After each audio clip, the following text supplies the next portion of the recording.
हो सकता है कि इस वीडियो को देखने के बाद आपको इसके ऊपर बहुत ज़्यादा दया आ रहा होगा, आपको ऐसा लग रहा होगा कि ये बेचारी बहुत ज़्यादा प्रॉब्लम में होगी, किसी न किसी प्रॉब्लम में फंसी होगी, या फिर आपको ऐसा लग रहा हो कि ये खेसारी लाल यादव को बहुत ज़्यादा मिस कर रही है और इसके बदले में खेसारी लाल यादव को इसके ऊपर कुछ ध्यान देना चाहिए या फिर किसी गाना में काम करने का फिर से एक बार मौका देना चाहिए। लेकिन जब यही बेचारी भोजपुरी इंडस्ट्री में शुरू आई थी और वो भी खेसारी लाल यादव के बदौलत, ऐसा ये नहीं था कि इसके ऊपर मतलब इसके अंदर कुछ टैलेंट था जिसकी वजह से भोजपुरी इंडस्ट्री में आई थी, इसलिए आई थी कि इसने खेसारी लाल यादव का टैटू अपने हाथ पे बनवा लिया था, जिसकी वजह से बहुत ज़्यादा हाईलाइट हो गई थी, बहुत ज़्यादा चर्चा में बन गई थी। तो इसको खेसारी लाल यादव एक बहुत बड़े गाना में काम दिए थे, जिसके बाद इसे बहुत ज़्यादा नाम शोहरत सब कुछ मिल गया था, मतलब एक भोजपुरी इंडस्ट्री की सुपरस्टार अभिनेत्री के नाम में शुमार हो गई थी। तो ये हुआ कि मतलब इतना ज़्यादा नाम और शोहरत मिला कि जिसको पाने के लिए बहुत सारे कलाकार बहुत दिन से मेहनत करते हैं और बहुत ज़्यादा टैलेंट होने के बाद भी उनको किसी को मिलता है। तो इसको ये होना चाहिए था कि मतलब कि सुपरस्टारिता का या फिर उस नाम और शोहरत का कदर करना चाहिए था या फिर खेसारी लाल यादव को रिस्पेक्ट करना चाहिए था। लेकिन ये क्या करती है कि बहुत ज़्यादा नाम और शोहरत मिलने के बाद इसको भोजपुरी के लगभग सभी कलाकार के साथ काम करने का ऑफर मिलने लगता है, सभी लोगों के साथ काम भी करती है। लेकिन इसी बीच क्या होता है कि एक पवन सिंह के भाई करके ऋतिक सिंह है, शायद वो सही में उनके भाई हैं या फिर कोई रिलेशन में हैं, ये मुझे मालूम नहीं, लेकिन सब लोग उन्हें पवन सिंह के भाई के नाम से जानते हैं। तो उनके साथ इसे काम करने का भी ऑफर आता है और ऐसा गाना में जो गाना खेसारी लाल यादव को टारगेट करके बनाया जाता है, मतलब उनके ऊपर अभद्र टिप्पणी किया जाता है उस गाना के अंदर, और उस गाना में ये अभिनेत्री काम करती है सौम्या पोखरेल। और ऐसा मतलब इसको मतलब कोई परवाह नहीं होता है कि खेसारी लाल मुझे क्या कहेंगे या फिर उसकी टीम वाले मुझे क्या कहेंगे या फिर इनके फैंस की नज़र में मुझे मतलब कैसा होगा। खैर ये सब होने के बाद खेसारी टीम से या फिर खेसारी लाल यादव की नज़र से या फिर खेसारी लाल के फैंस से ये गिर जाती है। बहुत ज़्यादा लोग सवाल जवाब करने लगते हैं कि आखिर तुम्हें खेसारी लाल काम दिए और तुम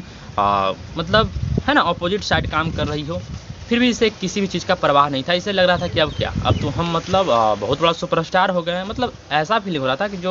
जो बेंग होता है वो जब कुआं में जाता है ना मेढक, तो उसे लगता है कि हम समुद्र में हैं, वही वाला फीलिंग इसको आ रही थी। तो इसके बाद हुआ क्या कि मतलब धीरे धीरे इसका घमंड और बढ़ता ही चला गया। लेकिन ये इतना पे भी नहीं रुकती है। एक इंटरव्यू में ये बोलती है कि हम भोजपुरी इंडस्ट्री में याद दें लेकिन मगर लेट से आते हैं, खेसारी लाल यादव के वजह से आए हैं लेकिन हम अपने से भी आते हैं, तो मतलब कुछ लेट आते हैं लेकिन आते हैं। मतलब यहाँ पे खेसारी लाल यादव को किसी भी तरह से रिस्पेक्ट करती हुई नहीं दिखाई देती है। इसके बाद बहुत सारे खेसारी फैंस इसको मतलब ट्रोल करने लगते हैं, सोशल मीडिया पे गाली गलौज कर देते हैं, इतना तक ये सभी की नज़र में गिर जाती है। लेकिन फिर भी ये महाशया इतना पे नहीं रुकती है। होता क्या है कि कुछ दिन के बाद पवन सिंह के साथ ये दिखती है और उस टाइम पवन सिंह और खेसारी लाल यादव के साथ बीच बहुत ज़्यादा कंट्रोवर्सी होता है, बहुत बड़े लेवल का, इतना मन कंट्रोवर्सी होता है कि सारे इंडस्ट्री का, बहुत अदर इंडस्ट्री का भी इस इंडस्ट्री पे नज़र रहता है कि आखिर ऐसा इन दोनों के बीच क्या हो रहा है। मतलब बहुत ज़्यादा रार तकरार हो जाता है।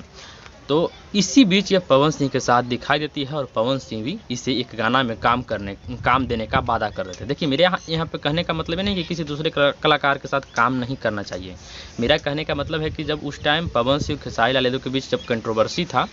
और इसे लाने वाले खेसारी लाल यादव ही थे, तो उस टाइम खेसारी लाल यादव को इसका सपोर्ट करना चाहिए था, यानी कि काम के मतलब लालच में कभी इधर तो कभी उधर, मतलब भटकने वाली बात हो गई, उस तरह से करने लगी थी। तो उसके बाद मतलब इसे क्या हुआ कि जितने भी खेसारी फैंस थे, खेसारी टीम के लोग थे और खेसारी लाल यादव इसको मतलब कि देखना ही छोड़ दिए, मतलब कि इग्नोर करने लगे इसको, मतलब ये ध्यान में लेने ही नहीं लगे कि ये क्या कर रही है क्या नहीं कर रही है। इसके बाद क्या होता है कि इसका तुरंत से ज़िंदगी में एक ज़बरदस्त भूकंप आता है। भूकंप ये आता है कि जितना भी नाम मिला था, शोहरत मिला था, बहुत बड़े बड़े कलाकार इसको काम देने के लिए मतलब ऑफ़र दे रहे थे, वो सब एक मतलब तरफा सब खत्म हो गया, एक झटके में सब खत्म हो गया। जिस एक झटके में इसको एक भोजपुरी इंडस्ट्री में खेसारी लाल यादव के साथ काम करने का मौका मिला था, उसी तरह से एक झटके में सबका ऑफ़र आना ही बंद हो गया और भोजपुरी इंडस्ट्री से इस तरह से गायब हुई कि अता पता भी नहीं चला। मतलब किस आंधी बंडवा में उड़िया पड़िया गई, कोई अता पता नहीं चला।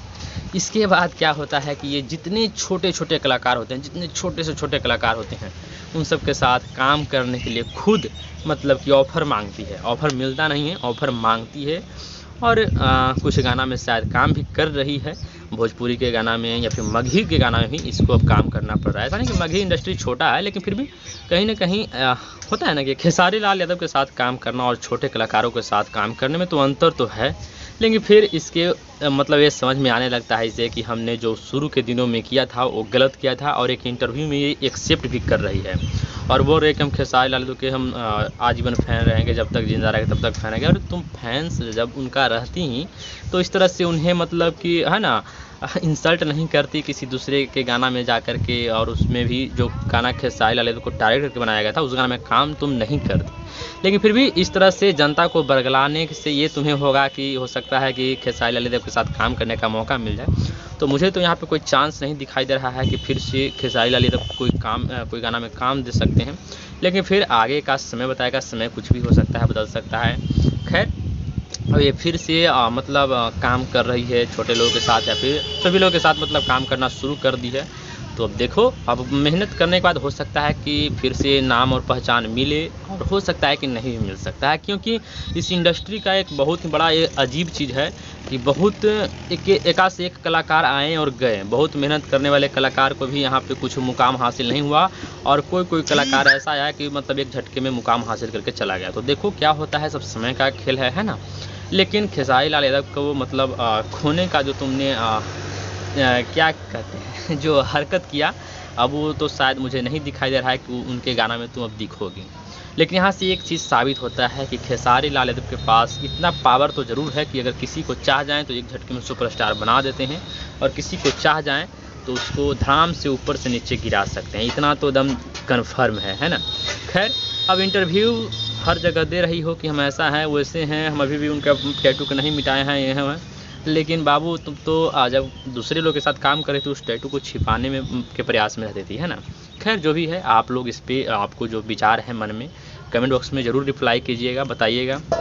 है ना। और आपको ये जान करके कैसा लगा ये भी बताइएगा, और अगर मेरी वीडियो अच्छी लगी तो लाइक कर दीजिएगा, मेरे चैनल पर नए चैनल को सब्सक्राइब कर लीजिए। मिलते हैं कोई और अगली वीडियो के साथ, तब तक के लिए टेक केयर, बाय बाय।